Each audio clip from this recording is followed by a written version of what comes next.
About a slightly late start. Welcome, Zoomers. Marvelous to see you on the Zoom today. And welcome, Roomers. Marvelous to see you in the room today. Let's stand up, if you don't mind. I hope you don't mind. A bit late. I wasn't expecting to be on the door, to be the doorman. Tadasana Namaskara. So, feet together. Touching if possible. There are some circumstances under which you wouldn't bring your feet together if you were pregnant, if your thighs meet before your feet, or if it's just not comfortable to touch the feet together, you can have them apart, but they should be level. The namaskara is the hands in namas, which is the Sanskrit for bowing. To bow is namas. Kara is the addition of the word that means action. So it's the bowing action or the reverential action. And then tuning in through movement. So I like to start from the ground up. It's the way I was trained, from the ground up. So moving your feet, moving your toes. Because if you move your feet, that's going to move your calf muscles. It's going to move your thigh muscles. It's going to move the gluteal muscles.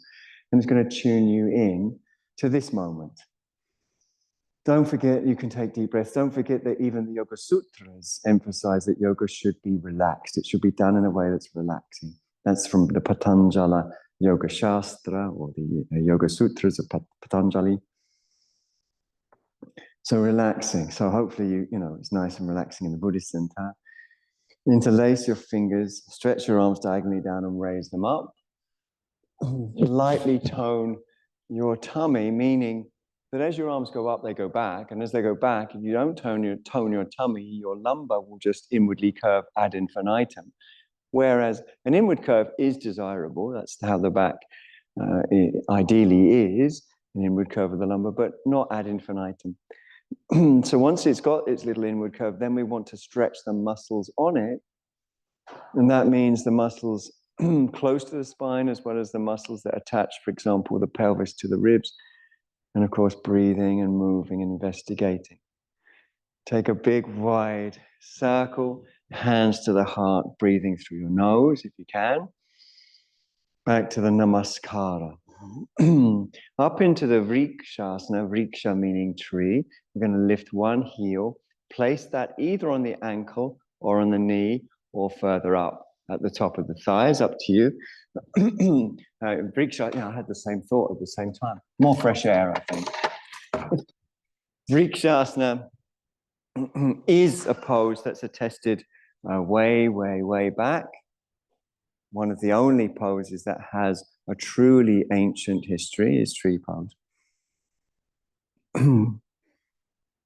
So the main focus of tree pose, historically speaking, is abstinence.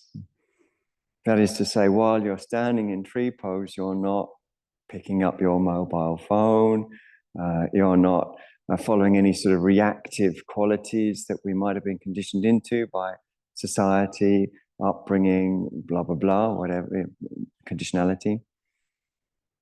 So abstinence.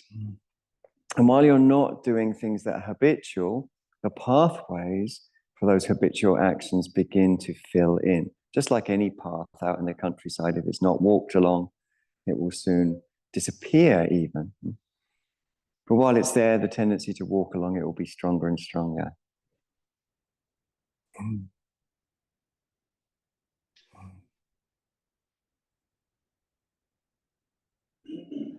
Okay. Releasing from that side, taking a breath. Maybe a little shake out. Breathing easy. And obviously, I hope it's obvious, I think it is, we're going to do the other side. So similarly, raising the other heel. Again, it can be heel to ankle, cupping the knee, or the foot right the way up in the vriksha, the tree. It's generally super useful, spiritually speaking, to keep a good sense of humor about you at all times. Ultimately, as Bill Hicks once said, it's all just a ride.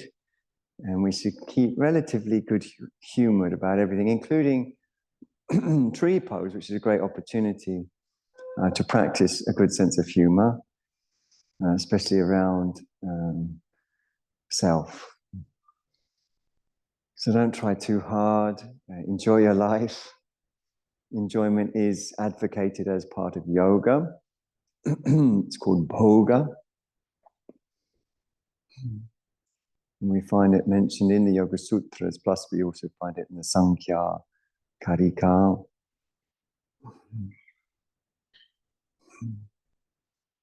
Strength is where more and more is doing the same thing together.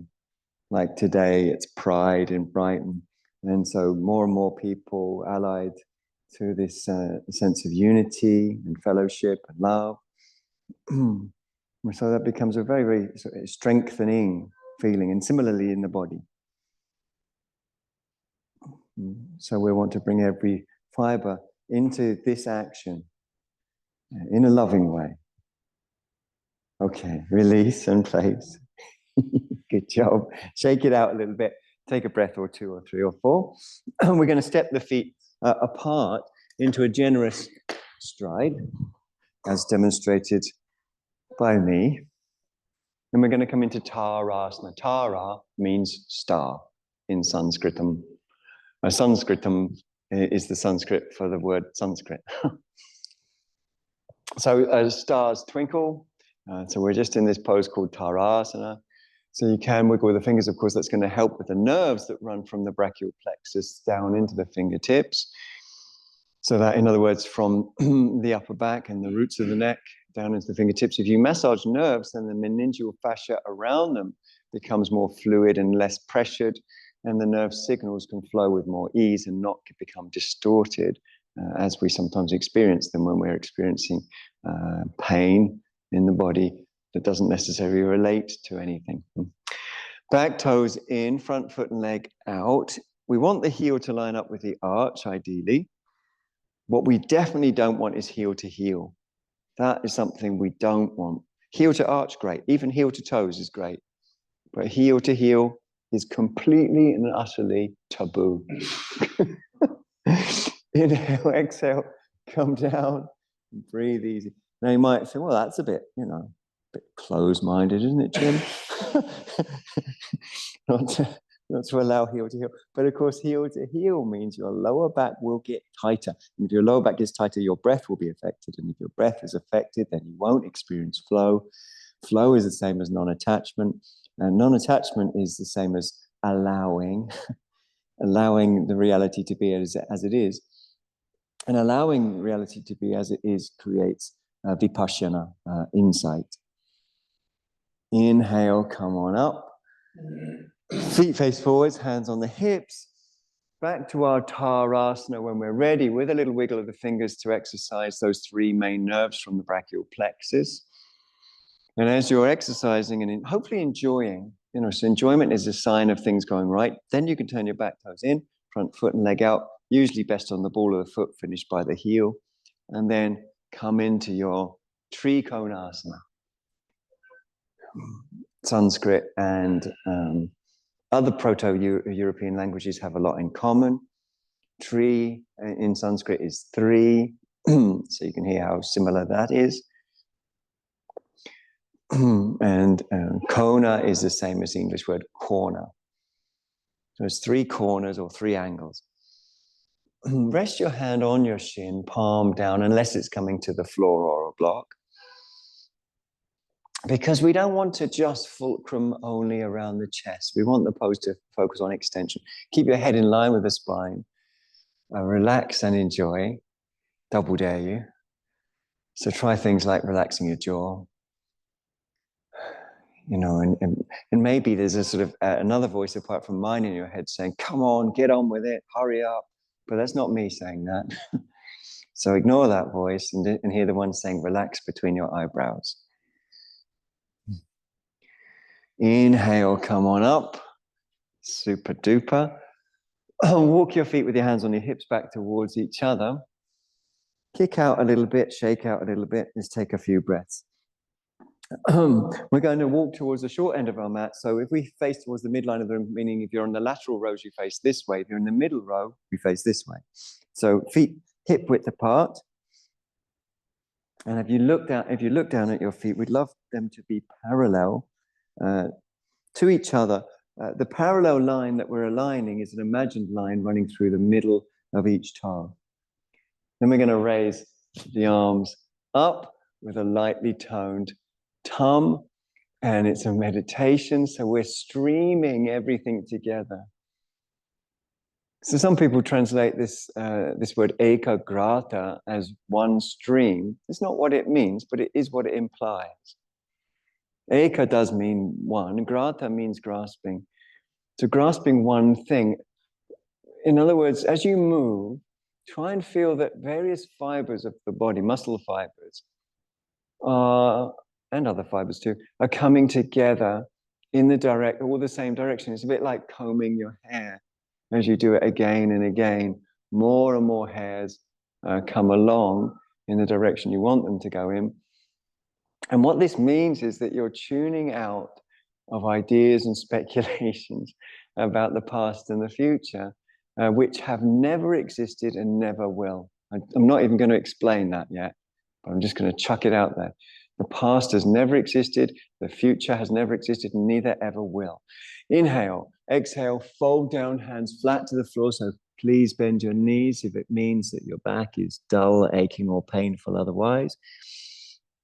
Some people have long torsos and short legs, and so for some it is possible to have straight legs and a peaceful back. But for most of us, the only way the back is going to be peaceful, and it should be peaceful, is to bend the knees. The hands, as I say, should be flat as a delicious pancake on the floor. And hopefully that will encourage you to go low enough. And then, of course, movement is allowed as long as that movement is bringing everything together. So the pose is a challenge to the assumptions, presumptions, and habits expressed in the body and stored in the nerves. The pose is a challenge to the tensions and resistances in the skin and muscles and bones that's stored in the nerves. And through challenging what's stored, it begins to have the opportunity to release. So you begin to move in ways that help release. You begin to breathe in ways that help release. And when we feel release in the breath, it always feels the same sort of way, doesn't it? Like a relief, like, sigh of breath of relief. We're going to step back into the relatively well-known Adho Mukha Svanasana, downward facing dog. And really plant your palms into the mat. So a sense of padding them. We've recently got a new housemate. He's called Zaphod. When he's fully standing upright, he's about maybe half a foot tall. He's very, very furry. He's got black fur and fangs, and he's a cat. So, and Zaphod, like other cats, is named, by the way, after the galactic president of the galaxy in the Hitchhiker's Guide to the Galaxy. If you've never read those books, please do. Anyway, he pads his paws when he wants to arrive, like any good cat will. So he can't sit down really without a good padding. But that's to arrive. And I want us to pad our paws, our front hands, as it were. Front hands. We've only got two hands. Our hands. Pad your hands into the mat until you get a sort of deeper weave with the molecules of the mat and the molecules of your palms. We're going to bring the shoulders forwards above the wrist. Now, even if that's difficult or even painful for the wrists, then it can still be beneficial. But if it's just too much to bear, it's fine to do the same pose on the forearms. So, I'm not just being mean when I say it's okay to do it on the wrist. It's painful on my right wrist because I had a RTA several years ago with them on a motorcycle. And now probably got arthritis in that wrist. So it's painful to put weight on it. But if I don't do it regularly, then the wrist has real problems. So building up strength, even stretching, can be useful for problematic joints. We're going to come forwards to kneeling. Some of you will be relieved to hear. So we can put a block or two between the heels and buttocks if your knees are tight. We don't want to experience tightness in the knees. Take deep breaths. So, for example, regarding the wrists, I try to maintain a little handstand practice in my own yoga practice at home. And the first time I do it is always very painful in the right wrist. But if I do it a few times, that pain disappears because I'm stretching the carpal tunnel. So pain isn't always a sign that something's not good for you, although sometimes it is. Anyway, there's a little share there. Breathe through your nose if you can. I quite like to move side to side on the buttocks, but I can tell that some of you are just itching this morning to get into a boat pose or two. So without further delay, and not to hold you away from your beloved boat poses, we're going to stretch our legs out in front of us. And we're simply going to bring our hands behind us and roll back by quite a long way, 30 degrees. And we're going to raise our toes up. Sorry, by 60 degrees, the body goes back 30 degrees, the toes go up. So that should bring them level with the eyes. Don't worry if you tremble. Don't feel you have to keep it static. Do try to keep it as a meditation. So there's a sense of focus on the subtle changes. Trembling is absolutely normal. Not that you have to tremble, but don't worry if you do. A lot of people think, gosh, this half boat pose, is there a different boat pose I could try? You could try full boat pose. That's raising legs right up. Oh, but not straight after the other, Jim. Yeah, that's right. So well done. Okay, come forwards on your mat, cross your legs, tuck under the buttocks towards the heels, and lay down on your back, which I'm sure is a welcome sentence. So breathing easy, neck relaxed. Why do strong poses?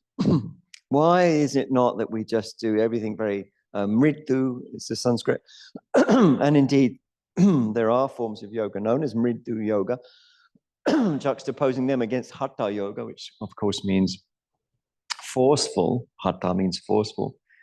Some people pronounce it hatha, as you perhaps know, but which is fine. That's just an anglicized word. It's not actually a Sanskrit word. There is no tha in the Sanskrit alphabet.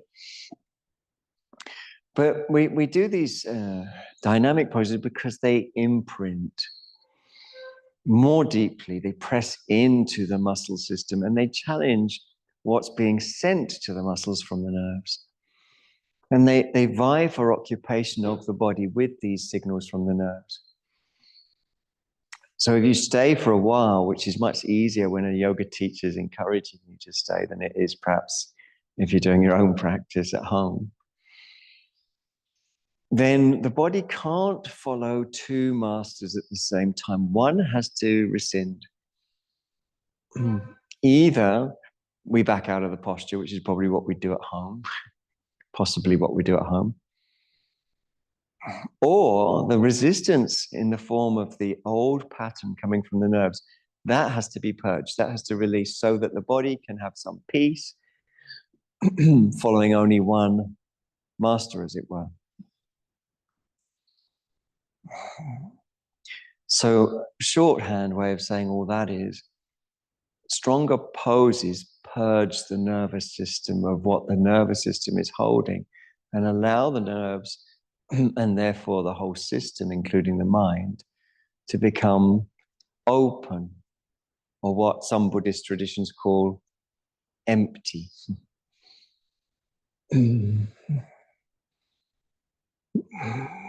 So emptiness requires purging, and purging requires challenge. It doesn't have to be yoga poses.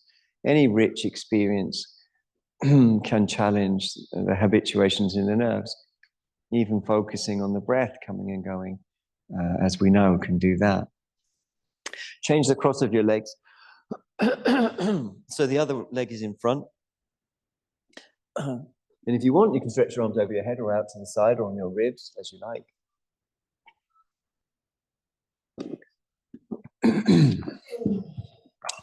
This, of course, is Supta Sukhasana. Supta, you can hear again how similar Sanskrit is with other Indo-European languages, such as Romance languages and Germanic languages and Slavic languages. Because Supta means supine, laying down. Sukha, made of two parts, su, which means good, you know, like we get it in sweetness, and so like that sort of sound can drift over time, but it means good, something that su is good. And ka is a space, so laying down in a good space.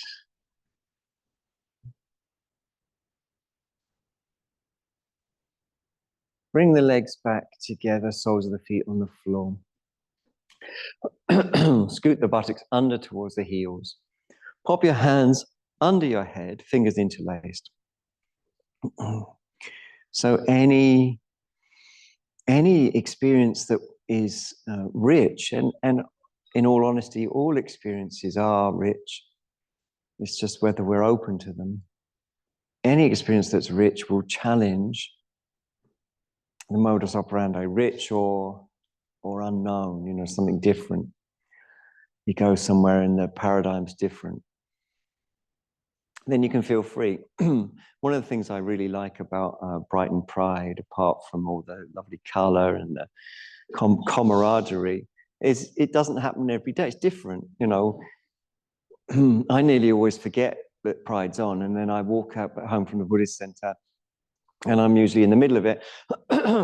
And that's not what it's usually like when I walk home. It's not usually, you know, so many people, so much color, so many, you know, music.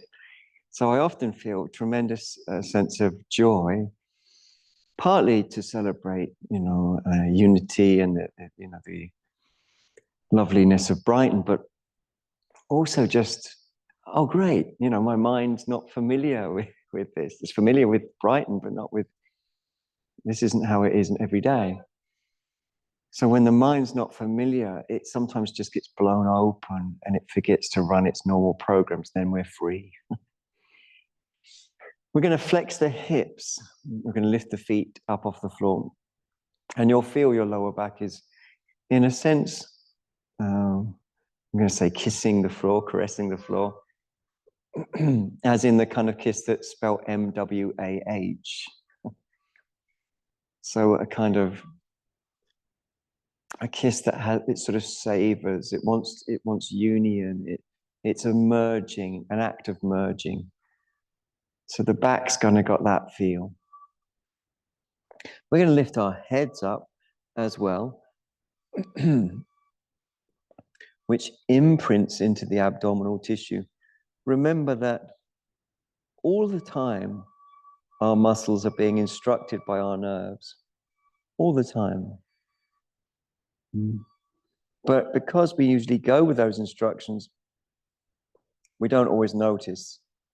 But when you offer some resistance to the modus operandi,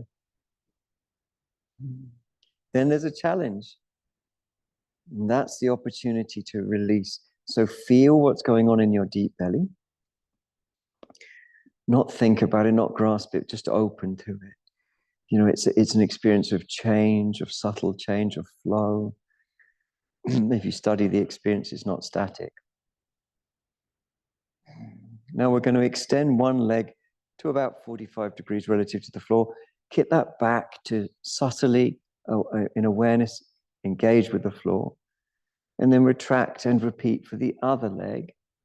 Similarly, again, engagement is meditation.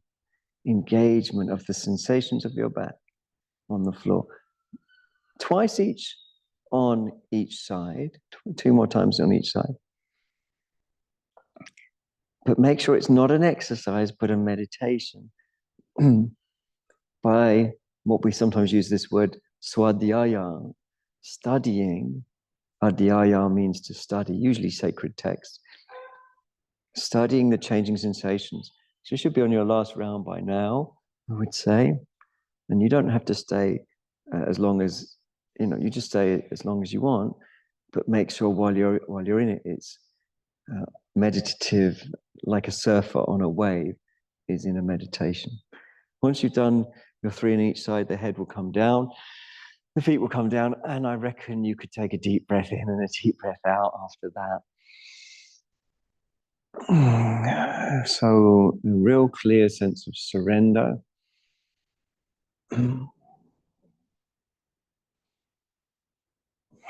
So most religions start off as a spiritual movement, and then sometimes they retain quite a lot of their spiritual elements, but they adopt also communal and social elements that are sometimes a useful addition, but not the same as the spiritual elements.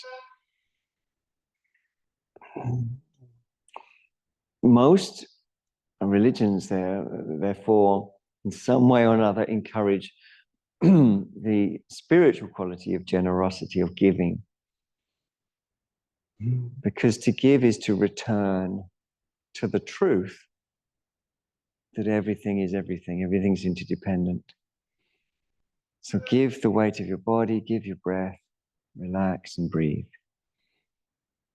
When you're calm and happy and ready, and your feet are quite close to your bum, the hands still under your head, you can lift your bum up off the floor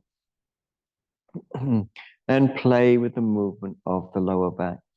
So you're moving your pelvis left, you're moving your pelvis right. Sometimes it feels like you might want to shake out a bit of tension.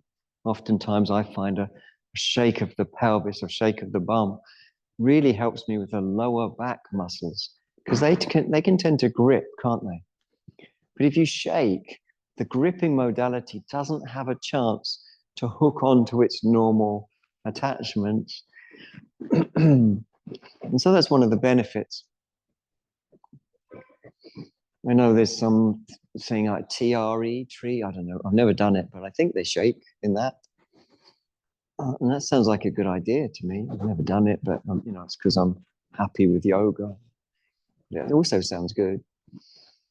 When you're ready, come down slow and calm, keeping length in the lower back. Lift up your feet, breathe through your nose. Open the angle at the back of your knees to 90 degrees, please.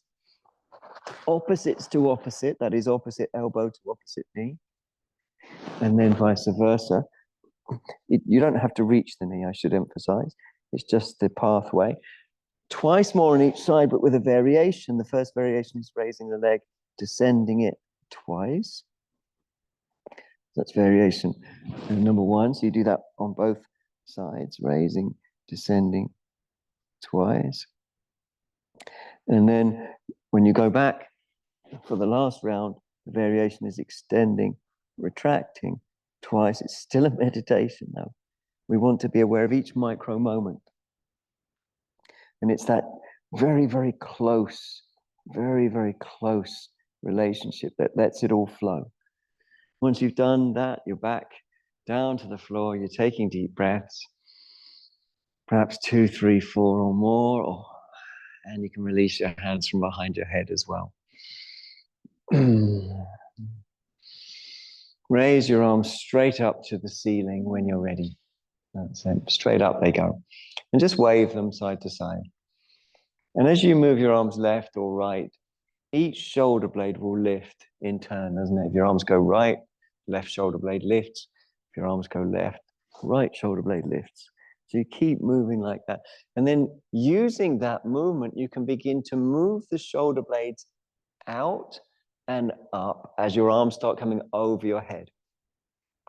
So the shoulder blade from the edge, if you imagine the shoulder blade a bit like a rectangle, they're not quite like that shape, but that will help us engage.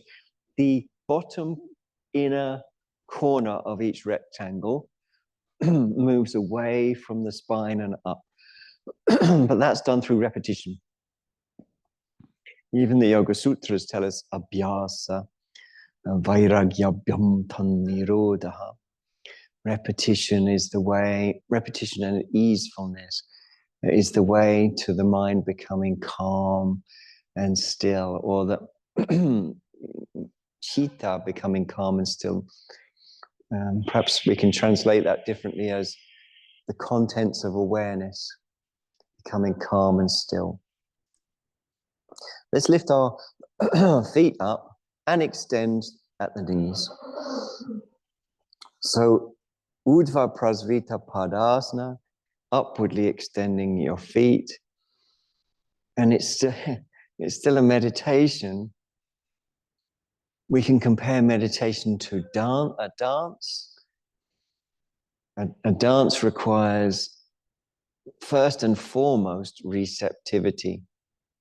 You know, if the dancer decides, I'm going to put earplugs in today, and then someone plays the music, you know, the dance it's not going to look right. They can't hear the music they're supposed to be dancing to. But if they let themselves really feel it with their body, with their ears, with the whole of their being, they feel the dance, you know, they feel the music rather, then the dance becomes a spontaneous expression. So as you move in yoga, you're moving to listen, and then that listening creates subsequent movement. So it's like a dance in that it's a direct response to the way things are, which can't be held in thought. You have to surrender, you have to give. You know, reality can only be known by giving. From this position, when you're ready, we simply lower the legs, keeping the lower back close to the floor. The pace of the descent is entirely up to you, but it should be meditative, that is to say, aware of each micro moment and keeping the lower back close to the floor. When you do finally land, you entirely melt. You let your legs fall away, you let the elbows move to where they're comfortable, and you experience a few moments of melting.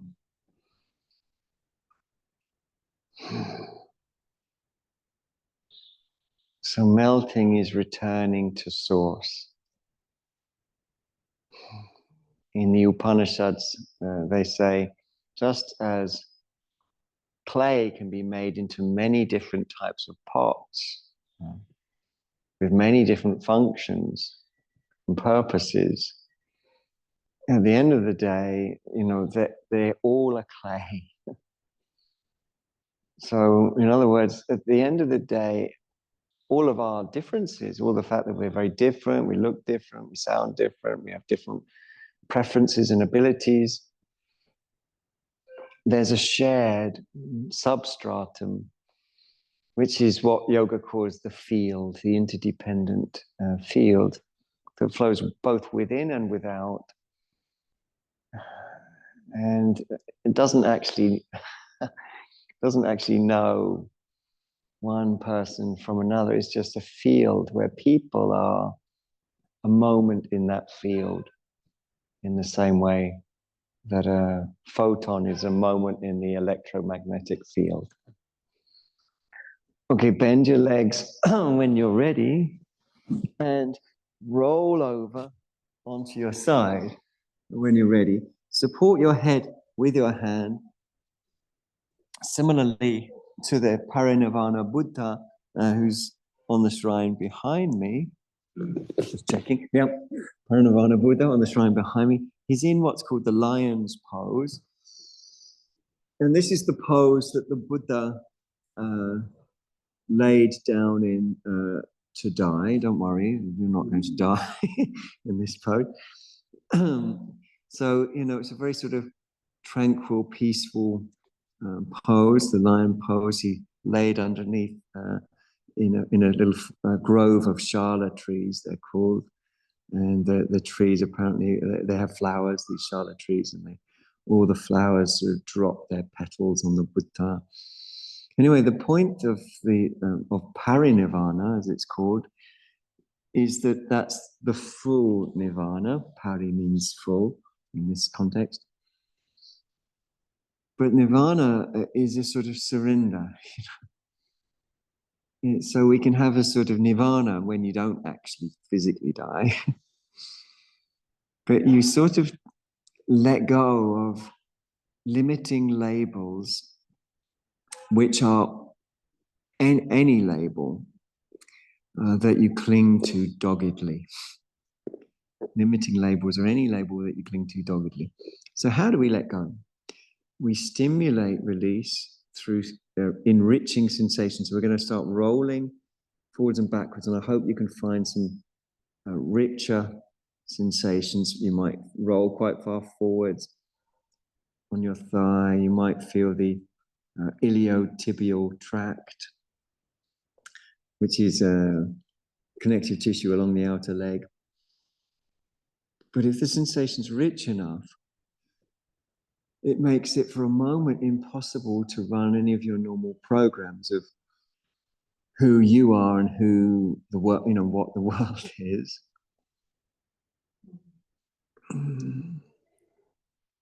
So I met an old friend the other day, and he said, "I'd love to see behind the curtain, So I said to him, "Well, what's the curtain made of?" That's the first thing I said. "What's the curtain made of?" So, this idea that there's a sort of veil. Well, if you consider what the curtain's made of, it's made of assumptions and presumptions of any kind. And to see things as they are is to be open and empty of any presumptions and assumptions.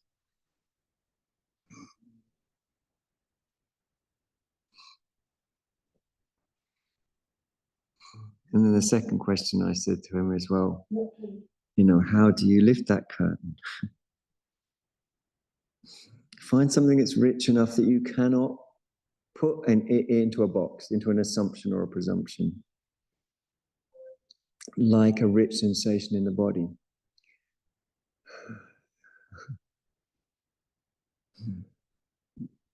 The initial experience is beyond labeling. Just as, the reality of everything is ultimately beyond labeling. Okay, much as rolling around, I hope you find it tremendously useful and even blissful. We're going to drop the head and bring the knees up, and we're going to do the same thing on the other side. Of course, this is massaging the myofascia. We're still going to face this way, however, because it's very pretty. So we're just going to swap the feet to the other end of the mat. So that's simple. Extending the bottom ribs, extending the armpit, and then a bit of rolling around. So again, you might roll forwards or backwards. And hope, what you want is an intense sensation. So, modern postural yoga is not the only way that yoga happens. Modern postural yoga is what it sounds like. It's relatively modern. It's based around doing postures, and it's a form, or at least it says it is a form of yoga.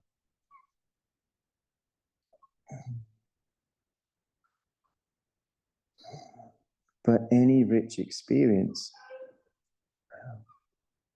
could be something you taste that's really, sublimely delicious and well balanced. It could be something you smell, like a rose that has sort of layers to it. It could be the sensation of getting in the ocean.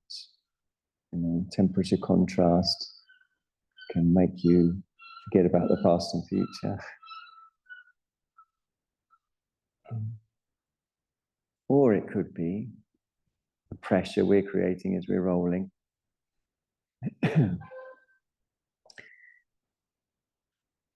But that's not yoga yet. Yoga becomes yoga at the point where you don't just feel the rich sensation, but you give to it. And that's done via the breath. You say, okay, yes. And as the pose comes in, what was stored in the nerves has to come out. Can you speak a bit more about giving into something? Yeah. Well, like anything, or this pose in particular? Well, any posture, Yeah. This Here and now, giving into this posture means finding the most intense and rich sensation you can, and taking deeper breaths, like you might give to a hug. If someone, hopefully you've had some good hugs in your life so far. If not, do queue up at the end of the class. But a good hug at first, the first few moments, there's still a sense of self there. But after a while, you kind of trust it, you surrender to it, you give to it. And that normally happens in your breath. You normally go, ah. So it's exactly the same here. You find a sensation that's rich enough, and then you start letting go of any resistance to it. And that will normally express itself through your breath, just as a hug, just as a good hug. What that will do is cross us over into a rich experience beyond words that we call variously in yoga the mother, matrika, the goddess, Devi, the field, Kishram, the beyond, Tat Param, and on and on. The wave, Urumi.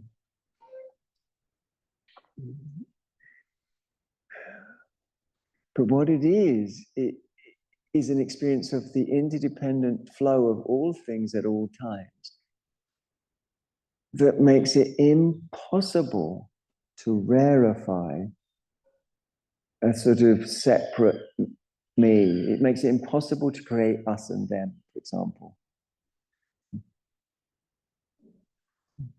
And wouldn't our world be a better place if no one found it possible to create us and them anymore? So that has to start here.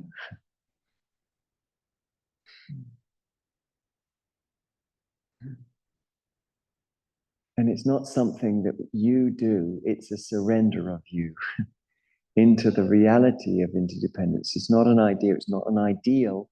Ideals are what man raises rod to man over, says the Buddha. Ideals are what cause wars. This isn't an ideal, it's a direct experience. Okay, well done. Bring your knees up. Come up calmly. Well done, everyone. Good. It's working. When you look like that, I know it's working. We're going to see. So what is that look that I'm looking for? It's something like this. So we're going to sit on a block. We're going to stretch our legs out. It may be that you need to sit on 2 blocks or even 3 if your knees have got tightness or any kind of problem in the knee. But if you do sit on more than one, for example, if you sit on 2 or 3, you'll need to use a cork block as well behind you. Because just to cut to the chase, we're going to bring our legs over to one side of the block like this. If that's tight in the knees, try another block. If it's still tight in the knees, try another block. But you'll need a 3rd block on the floor behind you if you do take that extra height. We're actually going to bring our feet over in the direction of Sovereign House, which is that way.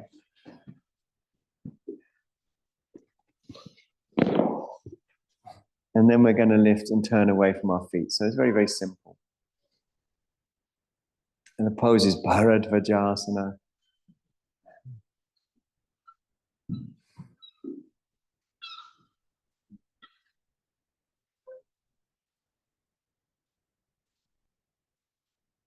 Relaxing the jaw, breathing easy. If it's too strong, Paul, you can do it cross-legged. Don't make your knees hurt.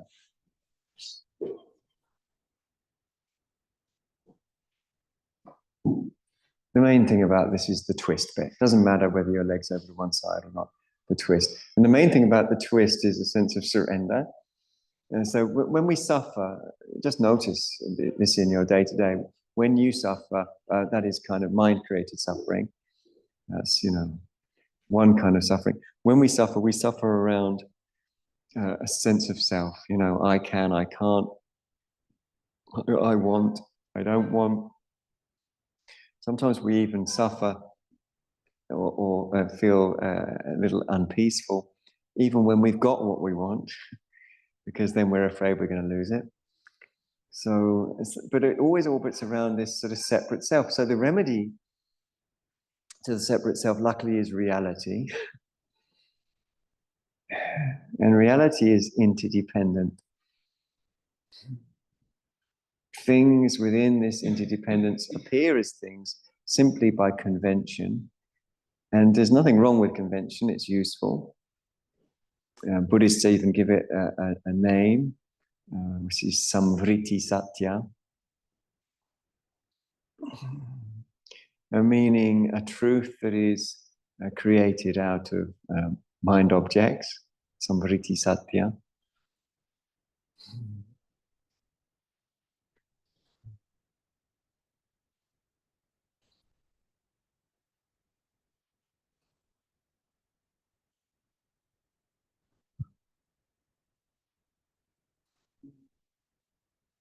But there's also another truth that if we lose sight of, then life loses all its meanings, and that's this param satya, this beyond thought, interdependent reality that you only can know through surrender. And surrender isn't something that you do, it's the absence of you, it's the disappearance of you, it's the returning of you, as in a hug, as in a kiss, as in merging with the sea if you swim in the sea, as in the way you might melt when the morning sun hits and warms your face, and on and on. There are often the melting moments in our lives happen regularly, but they only occur for very short periods of time. In yoga, we just want to recollect those and extend the duration. Ultimately, when they're fully extended, that's when you're a Buddha. A Buddha is just someone who's just got trust and faith in the surrendered process that we do for little bursts when we sip our coffee in the morning or whatever. Okay, return to center. Well done. Stretch out your legs. Take a deep breath. Give yourself an energy bath. So that's a little rub down of every part of the body, except the bit that's got a microphone on, if you have a bit with a microphone on, which is only me, as far as I can see. So energy baths should be dynamic. They should be vigorous. They should be everywhere. And they're there to distribute energy, value, which means wind, but can mean energy, prana, everywhere. And then you should feel like, oh yeah, energy, it feels like there's a sense of energy everywhere. And then we bring our legs over when we feel ready to the other side, or cross the legs if Bharadvajasana is painful for the knees. And you can cross the legs the other way if you are doing cross-leg version. And then lift it. So let me just be clear about the alignment of Bharadvajasana if you are taking that leg part. This part of one leg is in the foot arch of the other. So you can see the foot is pointing straight across. And you make a sort of cross with your feet that way. Then we're lifting and turning away from our feet, breathing without holding the breath. Yoga is filled with guidance. The yamas, for example, that we find in the Yoga Sutras. Yama comes from the Sanskrit root yam, which means to curb or contain or direct. We get words like yama, we get words like yantra. So yamas direct or curb, just as the curbs on the roadside direct the traffic.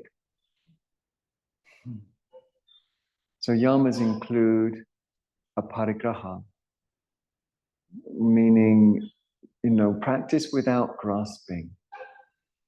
Grasping is a modality most of us know, isn't it? A lot. Most of us operate within, actually. We might even bring that into yoga. I should grasp the goal of yoga. If you're into Buddhism, you might think I must try and become a Buddha, grasp that. The yoga says, no, that you'll lose your way. That's not the way. The way you get directed by it being empty of grasping, a parigraha. So you let go. If you feel any grasping, you just let it go. And that might mean letting how much you turned in the pose, because you might have turned quite a long way from a grasping modality, which is false, not truthful, not helpful. We call it stealing when we've moved from a grasping modality. And yoga also says, asteya, don't steal. Remember, yoga is pointing to holism rather than trying to achieve shapes in poses.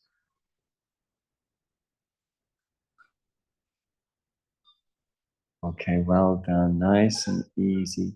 Return to center. We're going to take 2 blocks and a blanket. In fact, we're going to take 3 blocks and a blanket. If you don't, if you're zooming this at home and you don't have lots of blocks, you can do this just simply by taking 2 decent-sized bath towels and pleating them both. One goes underneath the other, so that would work fine. And the pleats should be something like what I've made here. This kind of width, no wider than your yoga blocks. And they should be placed on your blocks. Now, the 3rd block is for your head. If you're taller, of course, you can make space between the blocks, a little bit of space between the 2 blocks, and that will still support you fine.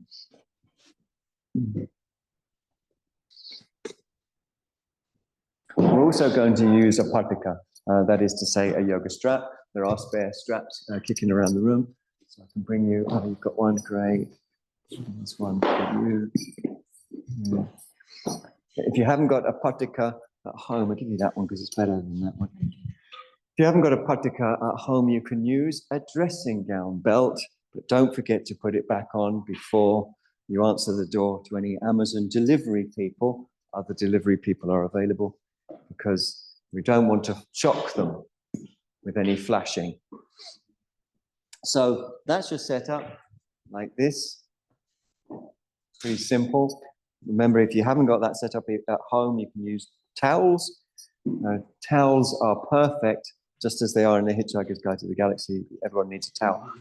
The end of the blanket and the end of the block should be perfectly flush to each other. Good, very nice and neat. I like that. Nice and neat, what we want. Beautifully done. Notice I'm complimenting some of your folding, but not all of your folding, because some of you are lovable, but you have slightly not right folding. But I'll come and help you with that in a minute. So before I do help anyone with their folding, let me just go through briefly the very important stages of the pose. The first thing to say is that you're sitting in front of your lift. The second thing is that the belt goes underneath the little toe side of the feet, and it goes around your inner thighs. Many people bring it around the outer thighs. No, it goes around the inner thighs, and it should stay down low. Most yoga belts do up similarly. You go through one side of the bar and then the other, or if you've got a D ring, they go through both D rings and then through one. You do it up so it's taut but not tight. It's got to stay down low on the sacrum. The most important part of it is how you come into it, which you can either have your hands on the lift itself or on the floor, and you scoot the buttocks under, you turn your pelvis, and then you stretch your back. Notice I'm keeping my chin towards my chest, and notice I'm spending time getting my lower back muscles to feel as long as I possibly can get them. So truth is, I'd spend longer than this getting it just right if I didn't worry about you getting bored watching me. So that's the basics.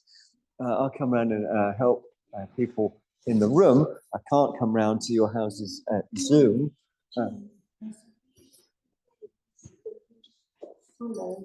Oh yeah, that works. That's why yours is so neat. It's a good, well done. I should share that in future, that technique. Now you're worried about yours. It's not right, but you're right. And you're, you know, what I'll do is this. I'll do this. I'll take yours and I shall swap it for mine. And there you go. It's my pleasure. And then that goes on top. So nearly. That's the bit. There. That's it. Yeah. Yeah. And then if you bring the buckle round so you can sort of deal with it. Yeah. Great. Remember when you're laying down to make sure that you really scoot the buttocks under, suck that tummy in and stretch the lower back. Don't just lay down, but stretch down. Okay. Just checking your zoomers. Yep, that looks good. Yeah, you got it. Yeah. I think you've got to sit on the floor, not on the blocks. Oh, right. Yeah, sit on the floor, but not the blocks. Good. Yeah, you got it.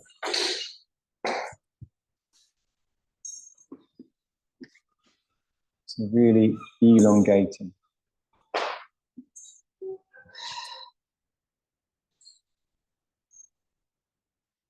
Good. Make sure that belt stays down low. Just put it down a bit lower on your back, actually, the belt. So it goes down to the back of the pelvis. And then hands on the floor, scoot the buttocks under that way. So lift, yeah, and again, and land. Do it again one more time with the buttocks and land. And then stretch your back as you lay down. Yeah.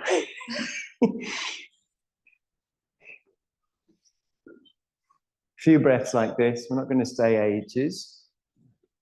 But we're going to stay long enough, I hope, to breathe into it. Is that belt a bit short for you, Paul? You got it right on one leg and not right on the other leg. That's what's going on. Yeah, so I think if we take it there and then we take it there, now it's right. Oh, I see. Yeah. And then we pull it round and I think it can be tightened a bit. So let's go through. The way to go through these is that side where the material is, and then back to the other. Don't worry, it took me months to work that. And then you just pull on that to make it a little tighter. Okay. And then before you lay down, fingers on the floor behind you, fingers face forwards actually. And then lift your bum and tuck it under towards your feet. Yes, and do that again. One more time. Great. And then stretch your back, keeping your chin towards your chest. So really lengthen these back muscles. Yeah. Like that. Yeah, I reckon you can even do one more of those little tuck unders if you can towards me. Yeah. That's it. Good job. Don't forget your glasses there. Oh, thank you. Well done. Yes. Oh. It's a journey, but it's worth it. Take 3 or 4 deep breaths. Supta Baddha Konasana.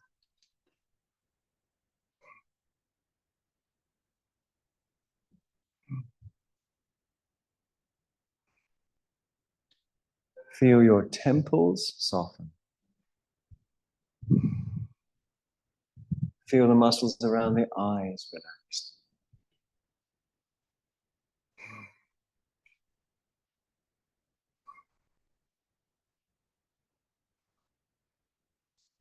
A general sense of surrender everywhere, all at once.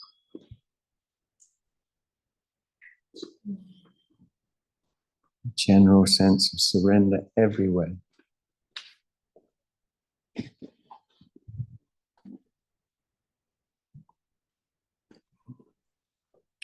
going to give you a little extra TLC. Pleasure. How's that feel? Great.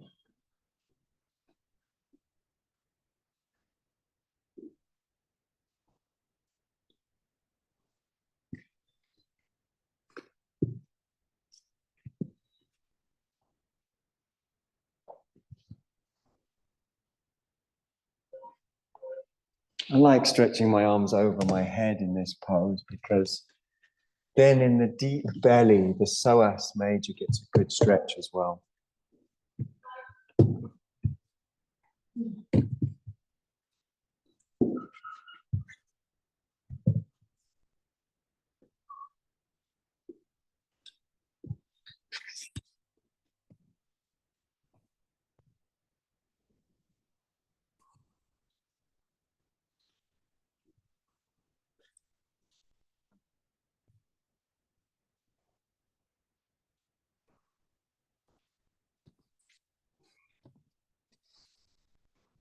The more we allow this beautiful giving modality, the more we have a sense of expansion that accompanies it.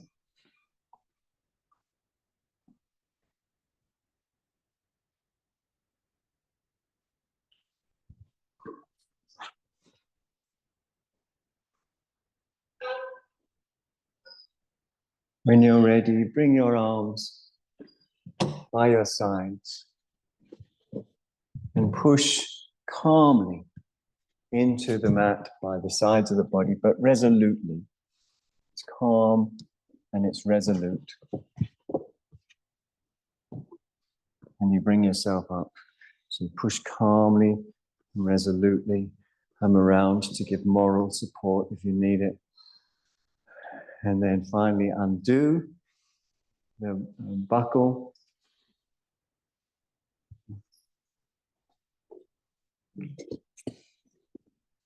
Stack 2 blocks, one on top of the other.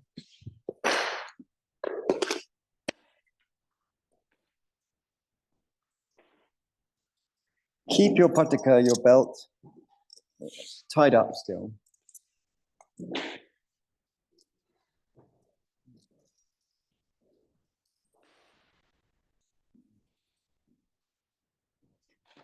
And from a simple loop like that, we need to adjust the length of it probably, but once we've got the right length, we just twist it. So you make a sort of 2 loops. Couldn't be easier. And then you put each one of those loops around your knees, and you can tighten it up a little bit by pulling. In addition to that, we're going to put a blanket under the shins. So the pose is really very supported. That feels yumptious. You can easily overcomplicate this in your mind. So remember, it's just loops. Twist. I mean, I empathize. Exactly, it is a bit, isn't it? And then your thing releases like this, and the toilets are here. It's a bit like that. So just a loop and a twist. That's where you got just one little twist round, and you end up with 2. And you put them around each knee. But don't let your mind get in the way, because that will make it really complicated. So it's a figure of 8. And a blanket. Don't worry if you're getting confused by the figure of 8, just use the blanket. It's okay. It's totally understandable. From my perspective, anyway, it's understandable. I get it.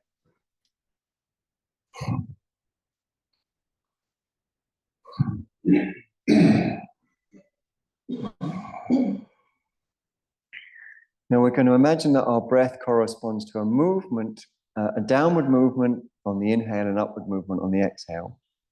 Okay, can we just tune in on that? Downward, and that downward movement is moving through a channel that we imagine, that we create, bhavayet. It's the third person optative in Sanskrit, bhavayet, which means he or she makes it. So that we imagine we make this channel, bhavayet. And as we breathe in, down to the throat part of the channel, and then back up to a point just above the crown of the head. So we're going to make this deeper over time. So the inhale is going down to the throat and back up to a point that we call the dwadashanta, the distance of 12. And that's all that's happening. And then when you feel ready, you can draw it a little deeper down to the heart on the inhale and back up to the dwadashanta on the exhale.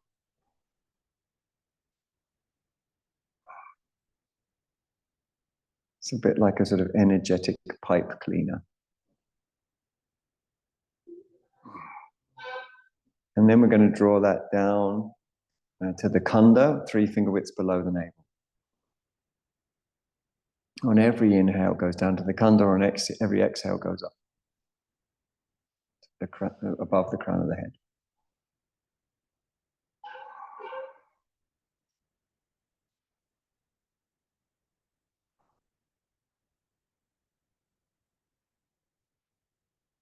And then finally, we're going to draw it down when your next natural inhale comes to the pelvic floor.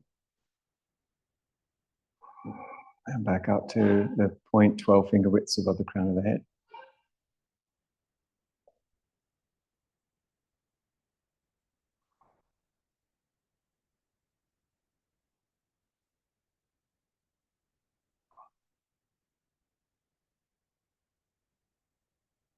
We're going to add in our imagination that the movement is accompanied by light, so it's green light that moves through this central channel. As you breathe in, it goes down, and it's cleansing. We want to imagine that the green light is purifying. It's like the light that sometimes shines through beech leaves in May, early, those beautiful fresh leaves.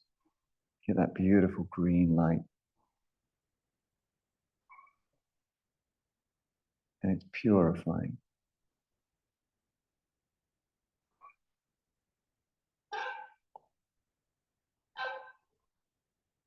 And the next time you naturally draw down to the pelvic floor, hold it. And when we breathe out, we're going to breathe out with an Om.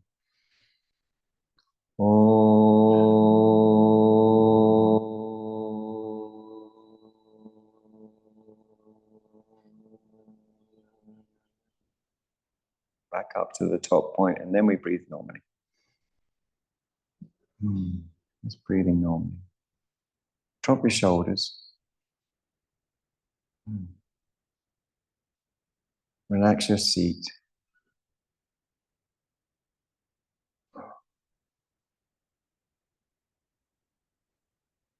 Breathe through your nose.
If you feel ready to release, then we're going to lay on our back for our final practice, which is the Shavasana.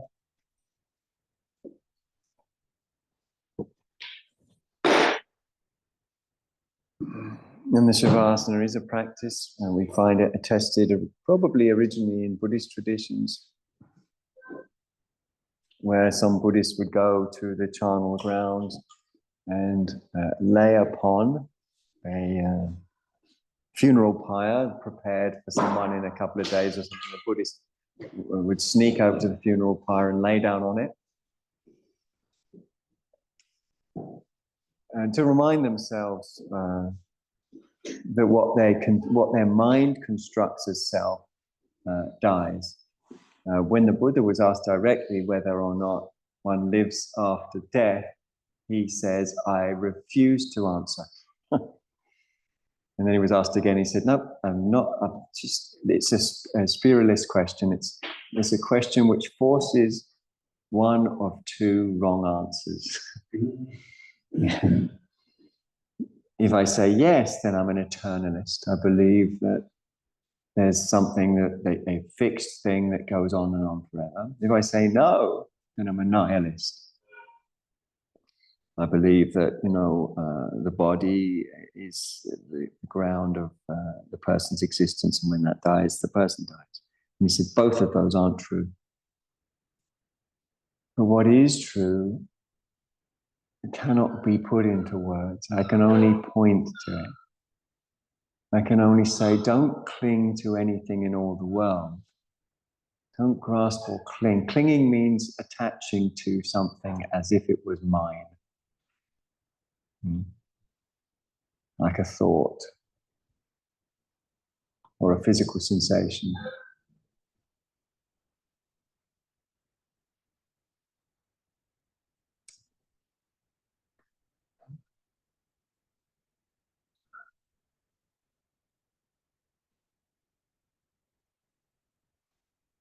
And if you don't cling to anything in particular, you rest into the non-particular.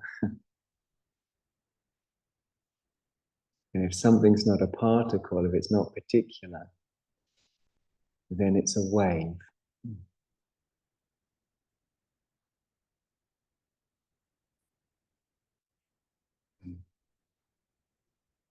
And when you realize essence nature as a wave, or the essential way things are as a wave, then you realize that there's no such thing as death.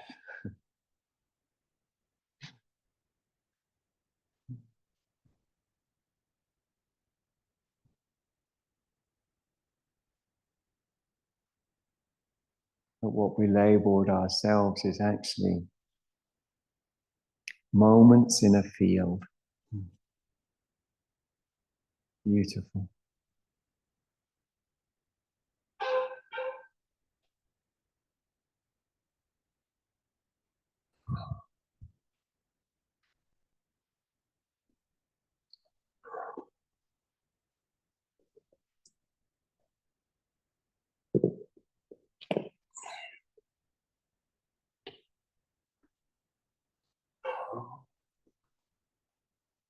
Moments in a field.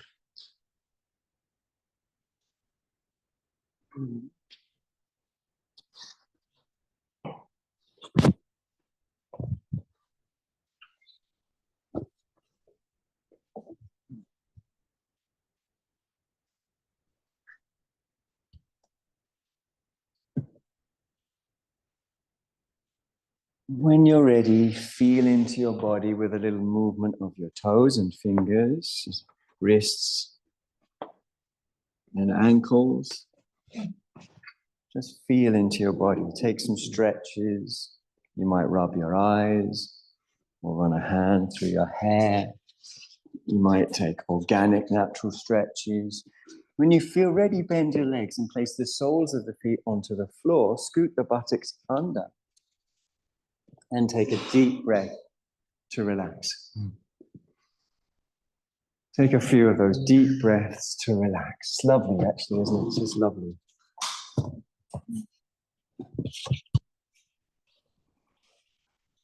When you feel ready, roll onto your side, facing away from the shrine side of the room, and lay comfortably on your side with your knees drawn up and your tummy soft and relaxed.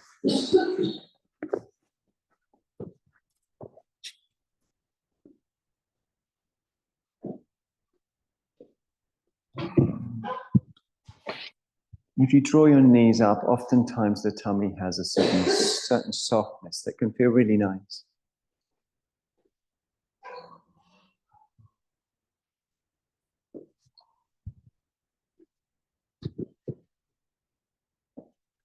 Without haste, when you feel ready, roll again onto your other side, laying as comfortably as you can there.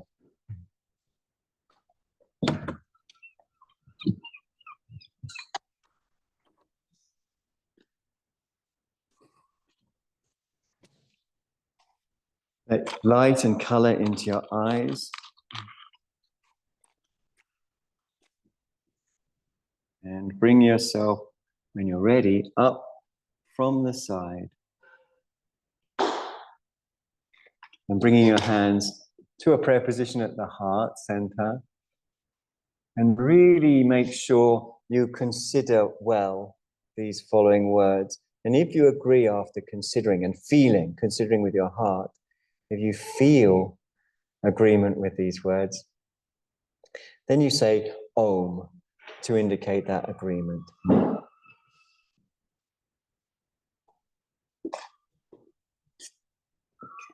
May any benefit that we've gained interacting in this way go to the alleviation of the suffering of all beings.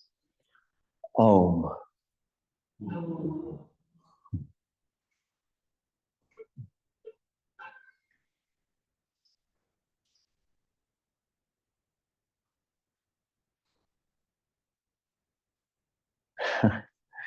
Thank you so much for your time. Sorry, I know I have to drag myself away at that last moment always. Really appreciate you coming. Enjoy Pride. Beautiful day in Brighton for one and all. And sun's come out, so that's great. Don't forget to buy yourself a copy of Last Dance at the Discotheque for Deviants, which is Paul's book that he's written. He's got his T-shirt on with it, and it's a marvelous book that I'm rereading myself at the moment. If you want to get interested in Russian history and what it's like to be a gay man in Russia in the 1990s and traveling on trains, and also it's a wonderful book. I recommend it to you. That's my advert for Paul's book. I hope you have the best day. Oh yeah, quick, here's Paul's book, Last Dance at the Discotheque for Deviants. You should buy it. Fantastic book. Love you all. Thank you for your time. It's good to see you. Stay out of trouble. See you soon. Love you.